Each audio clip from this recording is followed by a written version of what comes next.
Hello everybody, good morning and welcome to the United Stand. This is your latest Manchester United news and excited to be back actually. Missed you all yesterday. Some fantastic content on the show. But today, this morning, we're going to be talking about player unrest. We're going to be talking about players that are not happy with the standard of coaching at Manchester United and also the continued stance at Manchester United around Solskjaer and his coaches. And I just want to say, we still do get people who don't understand the morning show is about the news. This is from The Athletic, which is a new news outlet, and it's from the Manchester Evening News, which is a news outlet. So before people start going, Goldbridge making up lies, we've been doing it for 5 years.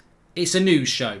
We're talking about what's in the news. So that I almost need like an idiot warning at the start of the show because there are a few out there. Anyway, let's move. Let's move. So let's start off with this. And what I would say first of all is fair play for this coming out in the mainstream media this morning, because we've spoken about it on this show for probably about 12 months.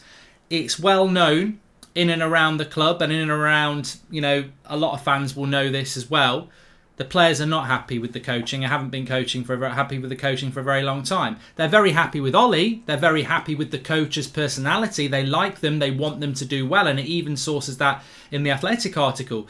But there is a lot of discussion within that club amongst players that the coaching standard isn't of the standard required. And it's all about hope rather than belief. So the fact that this is coming out is a good thing. I think it's a good thing that Solskjaer's under pressure. I said that before. I think it's a good thing that people like Gary Neville have spoken about the poor standard of football at Manchester United, because I think it's been established by, certainly by the fans for well over a year that the football's not been good enough. And it's been known for a long time that the coaching's not good enough. But now we're starting to get it out there in the mainstream media. And I think this can only be a good thing, because it'll either lead to a change or it will lead to a change, and it'll either be a removal of that coaching setup, or that coaching setup is going to have the kick up the backside it should have had over the summer. Look at the final that we lost against Villarreal. We were awful in that game.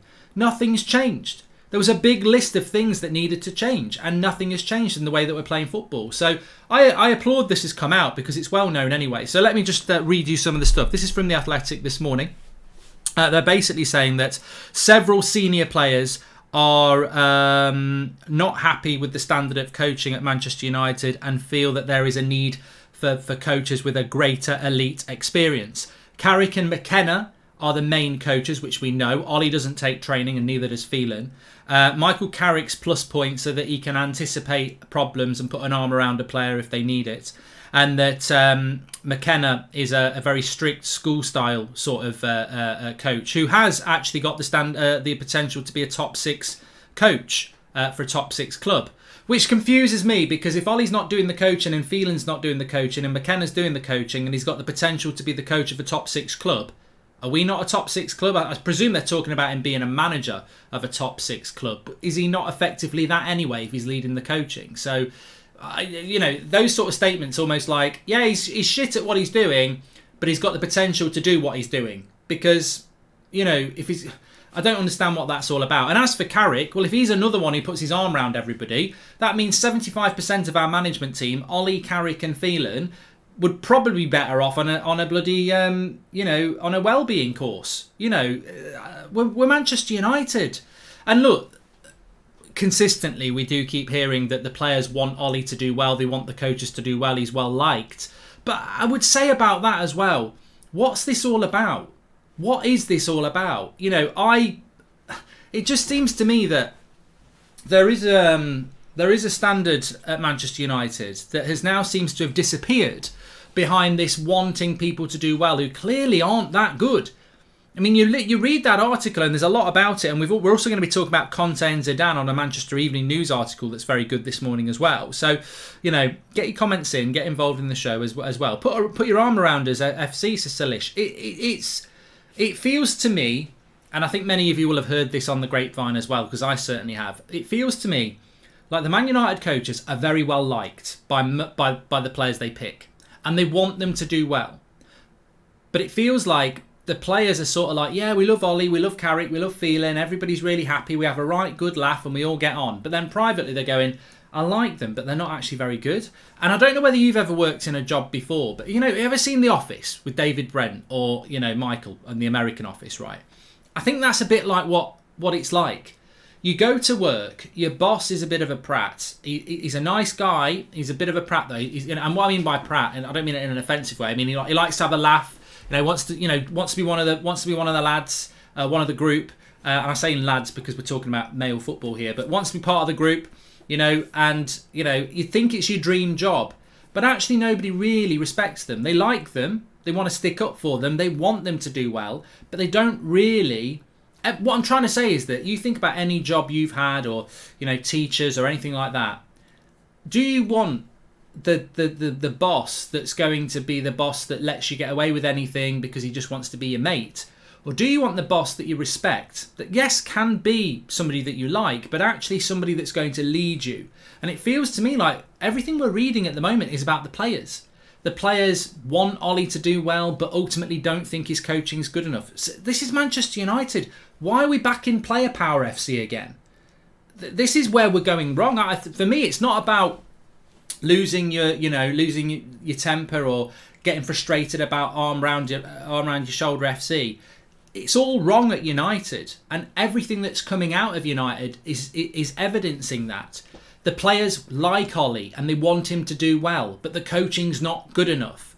So it tells you that the power's with the players. Well, I'm sorry, do you think Man City are there with a sympathy flag for Pep? Or Liverpool players are doing it for Klopp? Or Chelsea players are doing it for Tuchel? Or do you think they go into work, know who the boss is and know they've got to do what they've got to do? You can't have a club run by players. And it feels to me like United is all about keeping the players happy. And, Phelan's putting his arm round them, Carrick, Ole, where's the leadership? Where is the leadership?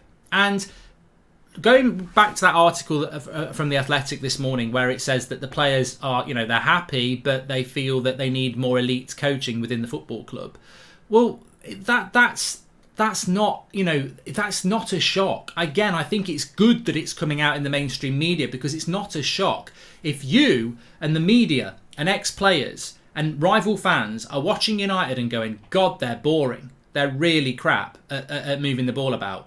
How do you think it's like for the players who, have either played for clubs that play good football, like Ronaldo and others, or they go on the international break like Pogba and Varane and they play for a good coach with a good set of players? They're not thick. They're not thick. And most elite footballers, of which we've got quite a few, are not. The money's nice, but they know the money comes because they're an elite footballer. Most of our squad are not going into work thinking, I ain't that bothered. I'm earning a lot of money. I'll go home and play a bit of FIFA. Get on Insta, slide into someone's DMs. They're not. There will be footballers like that. There are footballers like that, but you don't tend to get that many of them at Manchester United or Liverpool or Man City. So these footballers, they're going to earn a lot of money, but they're going to earn a lot of money because they're good footballers. And what do they want out of their short career? They want to win things. And they will know. They will know as well as you do, as well as the media does, as well as ex-players do. They will know that they are not being coached to the level they should be being coached. And the biggest thing is a lot of these players have either been bought in and have been played under better coaches, or they're going off to international duty and they're talking to their mates and they're playing with their mates who are being coached better. So it's not a surprise to me. Obviously things can improve, but where we are right here, right now, because I know you've got to play devil's advocate. There's people who really want Ole sacked. There's people who are very concerned, and there's people who are, I'm Ole in no matter what. And ultimately, it's not about any of those three things here. I think as we sit here, right now, whatever the future's going to be, and maybe we're going to go and win the league, and maybe he's going to get sacked, or maybe we're just going to keep finishing fourth like Wenger did for years, and the club will be very happy with that. Whatever the future's going to be, I think you can sit here, right now, and say that, look, the coaching isn't good enough, the football's not good enough, and that falls back onto the coaches. And ultimately, in a month's time, if we play really good football and we're in a title race, and people go, well, I told you so, well, you told us bloody nothing. Because right here, right now is what matters. The past is gone and the future's yet to be written. Right here, right now, can an Ole Inner sit here and go, the football's really good, I can see exactly what he's trying to do and we're going to win the league. They're hoping for it. And it feels to me like that's what we're all doing. The players are hoping for it. We're all hoping for it. But these Ole Inners, these Ole apologists who just are blind to the issues, I hope you're going to be right. But the day you come back and say, I told you so, you'll be a liar. Because tell us now, you tell us right here, right now, what it is, what our style of football is, and what we're going to do this season. Because you don't know. You're pissing in the wind and hoping the wind's blowing behind you and not in your face. That's what you're doing. So, look, he's in control of that job. He's got his coaches. I've said before, I mean, there was some rumour yesterday that we were going to bring Rennie Mullenstein back. Can't see it. We appointed a management team. Solskjaer's control of that football club is not as big as Klopp or Pep. He is not a manager in that sense. He came into the club and they gave him a team. Phelan for experience, Carrick and McKenna to help him out. Ollie is not able to sack Phelan, Carrick or McKenna. He won't do it, and he can't do it because they're part of the team that work with him. And, you know, quite rightly, I think they would feel, well, look, we've shared your success and you should share our failure. But the reality is, as many of you have said before, Solskjaer should have had the leadership skills to bring in better coaches to enhance him as a manager. If I was Solskjaer, you know, you want him to do well, you want to do well, but the reality is he's inexperienced. What has he done? He's brought an assistant coach that was decent 10 years ago, that's not really been in the game, in Mike Phelan, and he's appointed Carrick and McKenna, who are more inexperienced than him. And, you know, you can say Ollie's inexperienced, and I think he is at the highest level, but he has managed in the Premier League with Cardiff. But Carrick is not, and McKenna is not. They're inexperienced people. And the problem is that people do not. Morning, Mark. Is it true that Ollie lied to Donny about playing time? I don't know, Mikael Roach. I've not heard anything about that. I'll come back to that in a minute. The problem is, in life, experience is important.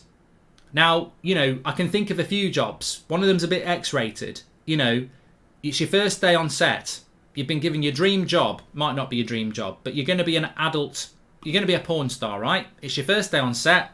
The producer says, right, this is what I want you to do. The three people are in there. Let's not be gender specific. And the newbie goes, don't worry, I've watched loads of videos before. I'm going to go and smash it, quite literally. Now, do you think he's going to do a good job, or she? I don't think they are. This another example, right? Gordon Ramsay needs a new chef at one of his places, right? Somebody knocks on the door and comes in and says, don't worry, Gordon. I've watched lots of YouTube videos. I know exactly what I'm doing. You can imagine what's going to happen. He ain't going to be able to make an omelette. The reality is, experience is very important in many walks of life. You know, it's almost like, I'll be the coach of Manchester United because I've played loads of Football Manager. I've taken Burton Albion from League 2 to the Champions League. Well, it doesn't mean you're not going to be a good coach in the future, but there has to be a level of experience. And it feels to me that, and I'm going to move this into the Manchester Evening News article, experience is very important. It is very important. It can be a disadvantage, you know, because experience, age, you can fall off.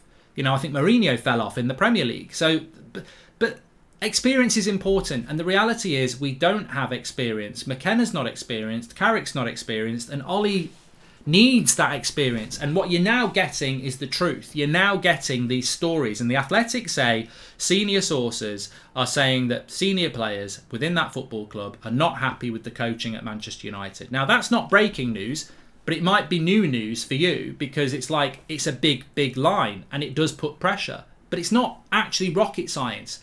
How can they be, you know, I've heard they're not happy. Many people have heard they're not happy. But the reality is, these are elite sports people being coached by people. And the worst thing is, it's like a supply teacher. You know, remember when you were at school, some of you might still be at school. You know, every now and again we'd get a supply teacher who would come in. Basically, they were like trainees.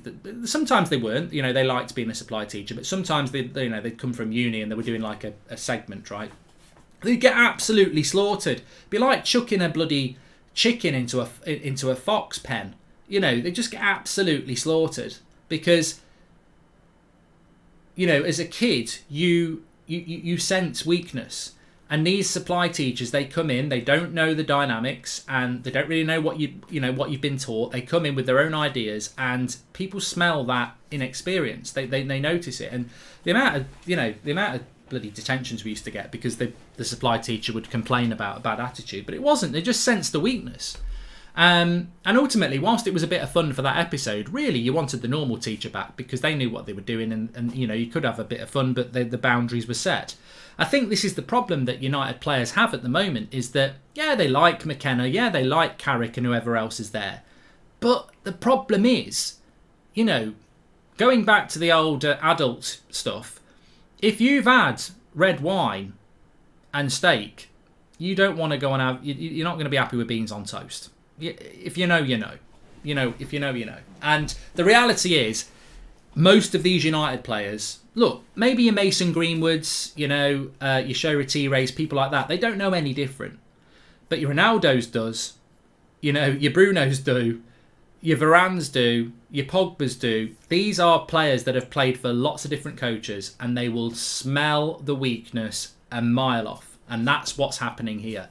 These lads that we've got coaching our lads, they ain't of the level that they should be. And I don't know whether that's going to be a problem in the future. It can be a surmountable problem, but it certainly is a problem. There's no doubt Ollie's done a good job. What worries me, however, is if he goes, who comes in to take the reins and be our Klopp or Guardiola, says Simon. Well, I'm going to talk about that next. And of course, look, I think this is good news. I agree with Rajat. I think this is good news. I think it's always good news when the standards of Manchester United are set. I want to see this sort of... We're not doing well. We've got 14 points from 21 and a massive 2 months coming up. We should be demanding more. I want to see this. And also, when you're not performing, you want to know why. Well, look, it clearly is the coaching. I'm all for blaming players, and I have blamed players over the last 8 years. There's been times where the players haven't delivered. There's been times under Ollie when the players haven't delivered. But it's very clear at the moment that the football is abysmal, and that's coaching. Funny how breaking news is news we have talked about to death already on the United Stand. The media is so slow to catch up, says Nick P. And Morning Mark, is there any news on what the players' view is on Donny not being picked? Also, do you think Ollie has forgotten Donny was a Ballon d'Or nominee in 2009? Jake Dobson, I've never really heard anything about that. But remember, footballers are sympathetic, but more, they're selfish. They want to play.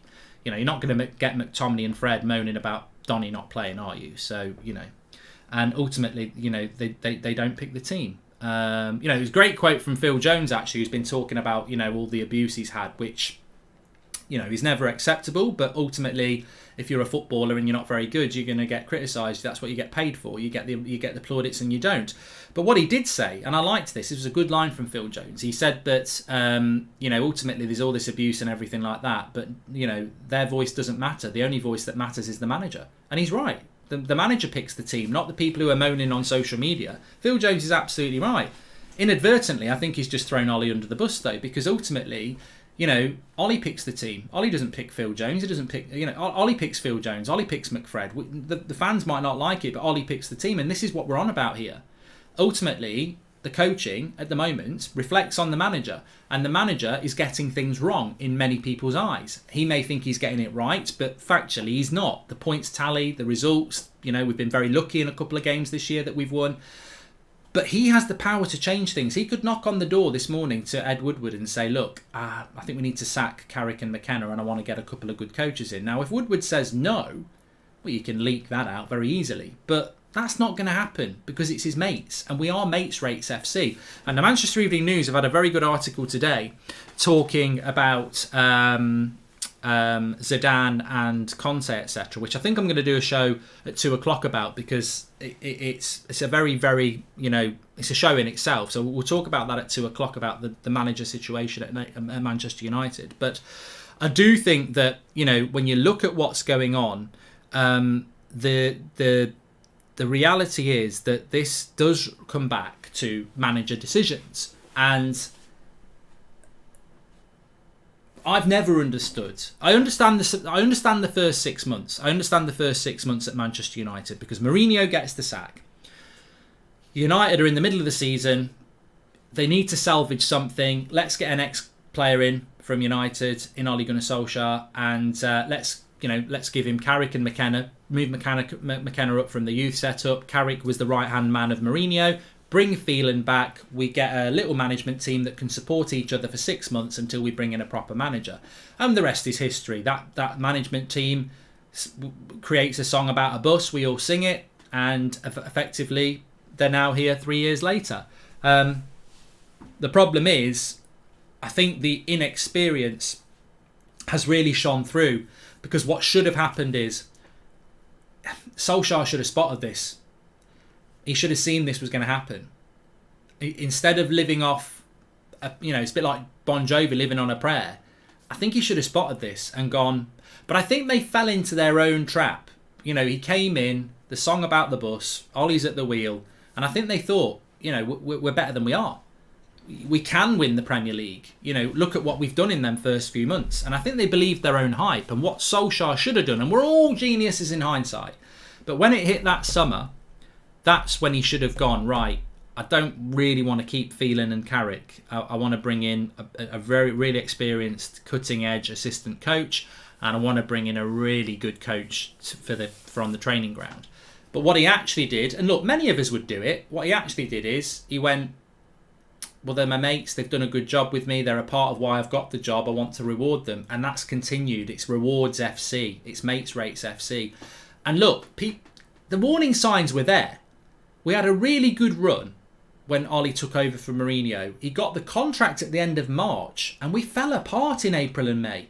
So the cracks were wide open that in the summer he could have gone, you know what, thanks Phelan, thanks Carrick, I really like you. You can come round for dinner. But look, we had a good run. You were a massive part of me getting this job. But look at the last few weeks. The cracks have shown and I need to get better people in. And he's not done it. And ultimately, you live by the sword, you die by the sword. And I do think that the criticism of Carrick and McKenna that we're getting this morning ultimately sits at the floor of the manager. Because he is the man in charge. Now, look, the reality is I don't think he is the man in charge. I really don't. From what I've heard, and many people will have heard this as well, that's a management team. You see it on the touchline anyway, even if you're not a Dig Deep fan. Even if you just watch the games and you maybe dip into the few United stands or whatever like that, or you read a few papers. The reality is, look at that. Look them on the side. They're always there. It's like it's like some sort of forum. They're having a little chat about everything. You don't really see many other managers doing that, but that's because they are a team. And look, Mike Phelan, he's very involved, because he doesn't even take training, but he's the assistant manager. He's just been given another 3 years. He doesn't take training, so that is a hint in itself. Well, if Phelan's not taking training and he's not the manager, what is he? Well, he is the bloody manager, isn't he? He's him, and I would say. I don't think Ole's actually that much in charge as anybody thinks. Well, I know he's not. There's a lot of deliberation, and Phelan is very, very powerful in that scenario. And Carrick and McKenna are as well. And that's why Ole doesn't. Ultimately, I don't think Ole has the power to sack them because he'd get exposed. Because I think his success and failures are their success and failures, if that makes sense. Sort of like if I go to work this morning and I work at a car wash. I don't know why I've come up with car wash. And I get a reputation for being the best damn car wash in the area, right? But when I wash a car, I only do the back end. Somebody else does the front end and someone does the interior. We're talking about washing and cleaning cars here. I know we've wandered around a few analogies today. Don't get that word wrong with the back end. Analogies. Anyway, so I get this reputation of Goldbridge Car Wash. It's the best car wash in town. I get a bit, the standards start to drop. So I sack the interior guy and I sack the guy who cleans it at the front. Well, people are queuing up to come in. And I'm like, well, I'm clueless. I only know how to do the back. I can't do the interior and I can't do the front. So I need to employ other people. This is the problem Ole's got. His success is his team. And to break that team up leaves him exposed. And I don't think Ole's got the confidence to go and get or allow people to. I think Ole is very comfortable. It's like a comfortable pair of slippers. He wants to be successful, but he's a contradiction to himself because he wants to be successful, but he wants to do it with people who are his mates who he knows aren't good enough. If he really had the best interests of himself and Manchester United at heart, he would have the confidence to remove the people who aren't good enough and bring external candidates in who are. But of course, by doing that, you basically expose yourself because you could leave yourself wide open to these people who come in externally and go, well, you don't know what you're doing. So ultimately, we're in this situation at United, and that's what this story is all about this morning, about the players, not being happy with the coaching. You get Ole Gunnar Solskjaer coming out on Friday in his press conference saying, look, nobody wants to win more than me. I understand the United way. I want us to win. But ultimately, you scratch the surface of that and you expose the lie.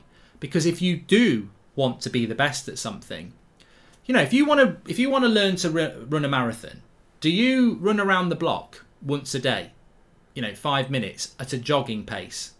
and expect to run a marathon? Well, I'm trying every day. I'm building up it. Or do you start pushing yourself and start running 5 kilometres every day till it's 10 kilometres?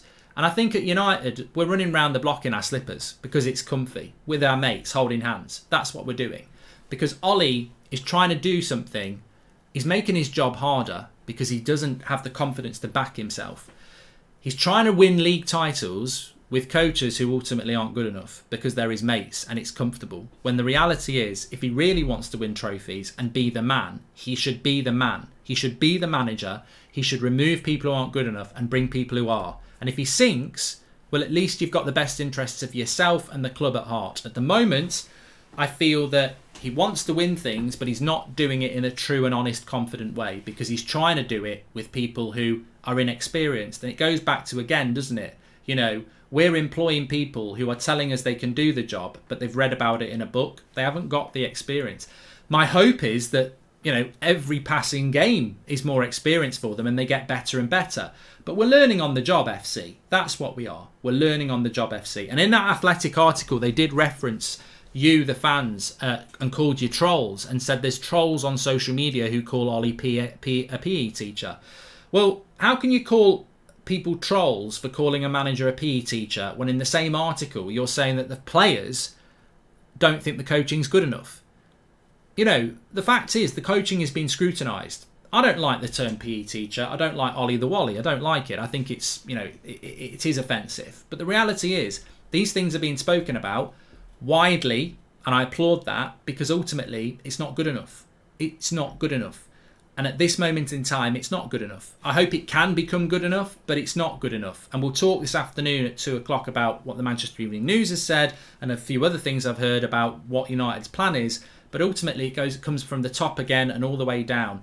Too many people in that football club are about maintaining the status quo, maintaining the mates rates. Too many people in that football club talk about wanting the best for United, but then surround themselves in a security bubble wrap.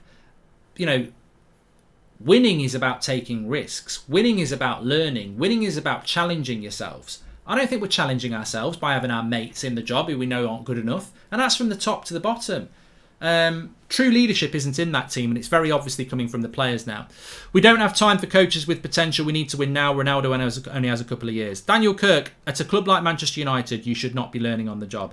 Manager of any top club should generally assess when they win the game by 1 goal difference. Did Ole learn anything from last season? The word fine margin shouldn't be in the dictionary of any top club. We're mates rates FC, and I don't think that's offensive to say it. I think we're mates rates FC. And I think one of two things are going to happen. It's either going to continue like this, or these people are going to, you know, learn on the job and actually get better. Ollie lied to Donny Marks, as Mikael Roach. I don't know where this is coming from, but I'll look into that maybe for the 2 o'clock show. But we've got a big show coming up at 2 o'clock, so make sure you tune in for that. Anyway, look, I'm off to get a haircut. Thanks everyone for watching. So make sure you smash a like on the video, subscribe. I think ultimately this is good news. This is coming out. I think the more scrutiny, the more pressure, the more hopefully they'll look at it and make changes. I don't think we're going to see changes to the coaching staff, but they might change how they coach. They might try and get us to play a better brand of football, but some people would say they're not good enough. Thanks everyone for watching. I'll speak to you at 2. Big show coming up at 2. Thank you very much. The Big Show.